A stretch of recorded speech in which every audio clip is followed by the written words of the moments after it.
नमस्कार, आज की बड़ी खबरों में आपका स्वागत है। मैं हूं आपके साथ अनु भारद्वाज और आप देख रहे हैं न्यूज गंगा। आज की बुलेटिन में बात करेंगे दिल्ली के शिक्षा मंत्री का आप पर निशाना, बताएंगे आपको महाराष्ट्र में लाडली बहन योजना में बदलाव, दिखाएंगे आपको बिहार में फ्रंट फुट पर खेलेगी कांग्रेस। बुलेटिन के आखिरी में देखेंगे पुतिन की सेना ने निकाल लिया ब्रह्मास्त्र। लेकिन दिन भर की तमाम खबरों से पहले एक नजर डालेंगे सुर्खियों पर। लातों के भूत बातों से नहीं डंडों से ही मानेंगे, बंगाल हिंसा पर सीएम योगी का बयान। आलिया भट्ट और रणबीर कपूर की शादी को 3 साल हुए पूरे, कपल की प्यारी तस्वीर देख लोगों ने की तारीफ। भारत सऊदी दोस्ती से भारतीय मुसलमानों को बड़ी राहत, मक्का की राह हुई आसान। आकाश आनंद की वापसी के बाद मायावती ने बुलाई बैठक। बहुजन समाज पार्टी में आकाश आनंद की वापसी के बाद पार्टी की राष्ट्रीय अध्यक्ष मायावती ने बड़ी बैठक बुलाई है। ये बैठक 16 अप्रैल बुधवार को उत्तर प्रदेश की राजधानी लखनऊ में होगी। लखनऊ स्थित बसपा मुख्यालय में होने वाली इस बैठक में 300 के करीब नेता मौजूद होंगे। दिल्ली के शिक्षा मंत्री का आप पर निशाना। शिक्षा मंत्री आशीष सूद ने आम आदमी पार्टी की पिछली सरकार पर निशाना साधते हुए कहा, हर साल बाबा साहेब की जयंती मनाने के लिए संघ का आभार है, लेकिन जिस पार्क में कार्यक्रम का आयोजन हो रहा है उसकी हालत देखकर दुख होता है। जिन्होंने बाबा साहेब का नाम और तस्वीरें इस्तेमाल की है, उन्होंने कभी इस पार्क के विकास की चिंता नहीं की। लड़की वालों ने बारात को बनाया बंधक। बिजनौर के नांगल में एक शादी में जूता चुराई की रस्म विवाद का कारण बन गई। दूल्हे के पक्ष और दुल्हन के पक्ष के बीच रुपयों को लेकर विवाद हुआ, जिससे बारातियों को बंधक बना लिया गया। निकाह के बाद ही तलाक हो गया। पुलिस से समझौता कराया और बारात बिना दुल्हन के वापस गई। महाराष्ट्र में लाडली बहन योजना में बदलाव। महाराष्ट्र में लाडली बहन योजना में बदलाव किया गया है।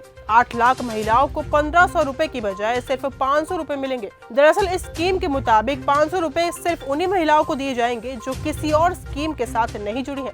सरकार की तरफ से स्कीम में बदलाव किए जाने के बाद विपक्ष ने महाराष्ट्र सरकार को घेरना शुरू कर दिया है। गैंगस्टर ने अपने जन्मदिन पर काटे 28 केक। मुंबई के एक कुख्यात गैंगस्टर जिया अंसारी ने अपने जन्मदिन पर 28 केक काटकर अनोखे तरीके से जन्मदिन मनाया, जिसके बाद पुलिस ने उसे गिरफ्तार कर जेल भेज दिया है। गैंगस्टर ने केक पर आईपीसी की धारा लिखकर काटा था। बर्दाश्त नहीं हुई दोस्त की अमीरी। महाराष्ट्र के नागपुर में एक युवक को उसके दोस्त ने कोल्ड ड्रिंक में जहर मिलाकर पिला दिया, जिससे युवक की मौत हो गई। दरअसल आरोपी अपने दोस्त की अमीरी से जलता था और इसी जलन में उसने अपने दोस्त को जहर देकर मार डाला। अब पुलिस ने आरोपी दोस्त को गिरफ्तार कर लिया है। बिहार में फ्रंट फुट पर खेलेगी कांग्रेस।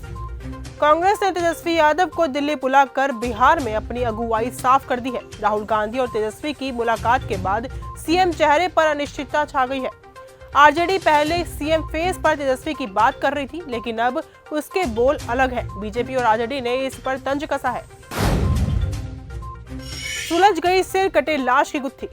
बिहार के बांका जिले में हुई एक सनसनीखेज हत्याकांड में हैरान करने वाला खुलासा हुआ है। पुलिस की जांच में सामने आया है कि पत्नी ने ही अपनी सहेली के पति के साथ मिलकर इस हत्याकांड की घटना को अंजाम दिया है।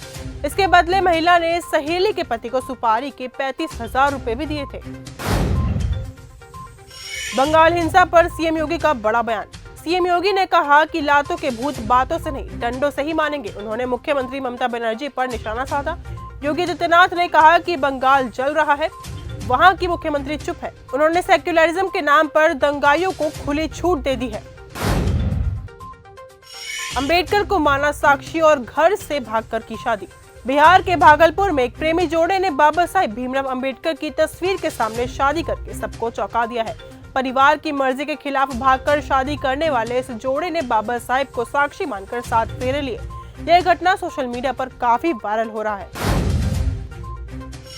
नाकामयाब हुई सलमान खान की सिकंदर को रिलीज हुए 16 दिन हो गए हैं और अब इसने तीसरे सोमवार को सबसे कम कमाई की है। बता दें कि सिकंदर अब 1 करोड़ का कलेक्शन भी नहीं कर पा रही है।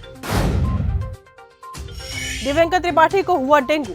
टीवी की मशहूर actress Divyanka Tripathi social media पर काफी एक्टिव रहती है। हाल ही में दिव्यंका त्रिपाठी ने अपने फैंस के साथ शेयर किया कि वो बीमार है।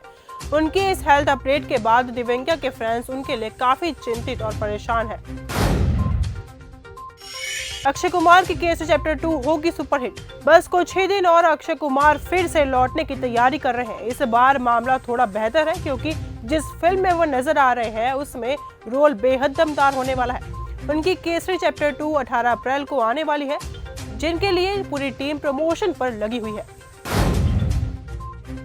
पुतिन की सेना ने निकाल लिया ब्रह्मास्त्र।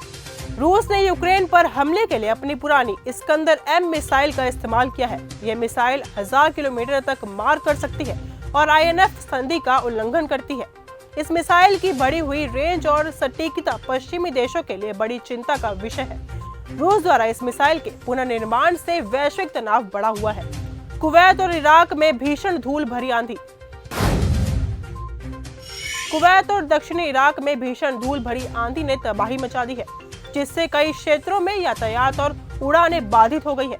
हजारों लोगों को सांस लेने में तकलीफ हो रही है। मौसम विभाग ने आंधी की चेतावनी जारी कर लोगों को सावधानी बरतने की सलाह दी है। तो फिलहाल आज के इस बुलेटिन में सिर्फ इतना ही। देश और दुनिया की तमाम खबरों के साथ ऐसे जुड़े रहने के लिए देखते रहिए न्यूज़ गंगा। धन्यवाद।